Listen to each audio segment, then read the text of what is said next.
आपने कभी सोचा है कि सुबह उठ के जो आप न्यूज़पेपर पढ़ते हैं, वो जो न्यूज़ है उसे लिखने वाले तो आप ही के देश के हैं जर्नलिस्ट्स, पर क्या ये पॉसिबल है कि उनकी सैलरी आपके देश के दुश्मनों के द्वारा दी जाती हो?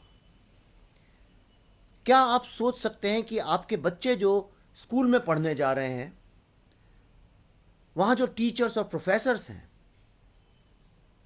वो जो पढ़ा रहे हैं वो आपके देश के दुश्मनों के एम्प्लॉयज हो? क्या आप सोच सकते हैं कि जो फिल्में आप देखते हैं, जो टेलीविजन प्रोग्राम्स आप देखते हैं, ये बनाने वाले तो आप ही के देश के लोग हैं, लेकिन इसकी फाइनेंसिंग और क्या बनेगा क्या नहीं बनेगा ये आपके देश के दुश्मन डिक्टेट करते हो? मैं आज आपको बताने जा रहा हूं किस तरह से चाइना पूरे वर्ल्ड में एक कल्चर वॉर लड़ रहा है और एक के बाद एक कंट्रीज के कल्चर को डिस्ट्रॉय करने की कोशिश कर रहा है, और सबसे ज्यादा भारत के कल्चर को। तो आइए मैं आपको यह कहानी बताता हूं। हॉलीवुड के एक बहुत 80s 90s के बहुत बड़े रोमांटिक स्टार थे, जैसे भारत में शाहरुख खान है, उससे भी बहुत बड़े, जिनका नाम है रिचर्ड गियर। रिचर्ड गियर ने pretty women, an officer and a gentleman, runaway bride जैसी सुपर डुपर हिट फिल्मों में काम किया है। और ऐसा कहा जाता है जैसे राजेश खन्ना को देख के औरतें बेहोश हो जाती थीं, रिचर्ड गियर के ऊपर भी दुनिया की कई सारी औरतें जो थी उनकी दीवानी थीं और उन्हें देख के बेहोश हो जाती थी। Such was his popularity. Then he committed a crime. उनसे एक गुनाह हो गया। 1993 के ऑस्कर अवार्ड्स में रिचर्ड गियर ने चाइना में जो ह्यूमन राइट्स हैं उसके अगेंस्ट और तिब्बत की फ्रीडम की बात कर दी। I had a thought about something actually before I came out. I want to share it with you. It's going to be short, but I was really struck by this idea that there were 1 billion people watching this thing. It's astonishing. 1 billion people watching. And I was curious about what countries this was actually going to. And it is in fact being seen in China right now. And the first thought that came to me was, I wonder if Deng Xiaoping is actually watching this right now with his children and his grandchildren, and with the knowledge that what a horrendous human rights situation there is in China, not only towards their own people, but to Tibet as well. And I was wondering if this kind of,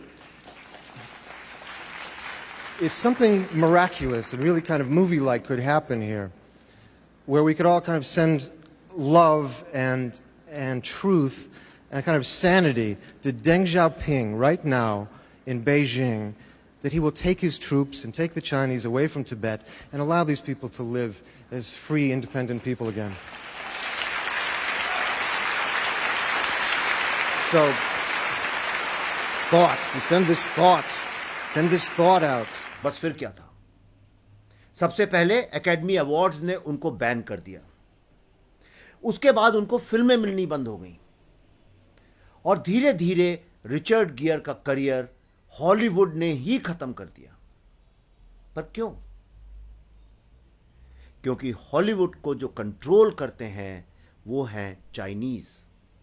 Richard Gere ने, he said, there are definitely movies that I can't be in because the Chinese will say not with him. I recently had an episode where someone said that they could not finance a film with me because it would upset the Chinese. और ये world के सबसे बड़े superstar बोल रहे हैं, जिन्होंने billions of dollars कमा के दिए हॉलीवुड को। और ये पढ़ने के बाद मुझे अपना खुद का एग्जाम्पल समझ में आया।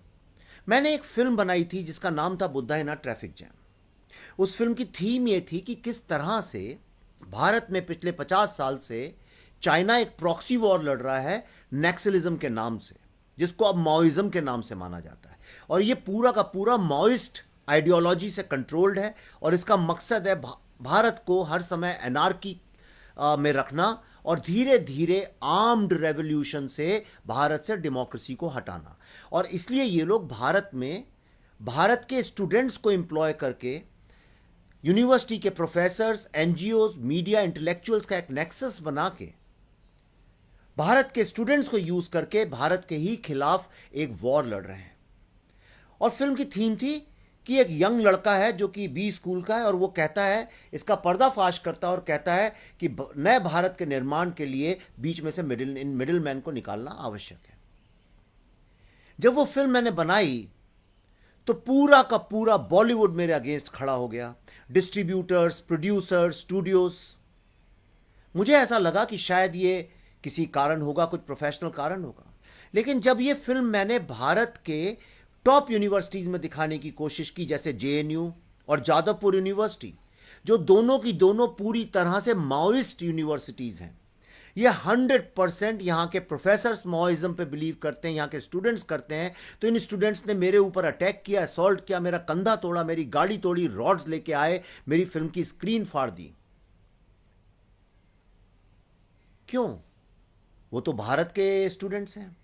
हम लोगों के आइडियोलॉजिकल डिफरेंसेस किसी और चीज पे हो सकते हैं, पॉलिटिकल पार्टीज को लेके हो सकते हैं, लेकिन भारत में Mao who killed millions of people, वो हमारी यूनिवर्सिटीज में प्रोफेसर्स पढ़ा रहे हैं, स्टूडेंट्स उस पर बिलीव करते हैं, और एक व्यक्ति जो कि राष्ट्र के हित की बात करने की फिल्म बनाता है, उसकी फिल्म को दिखाने नहीं देना चाहते हैं।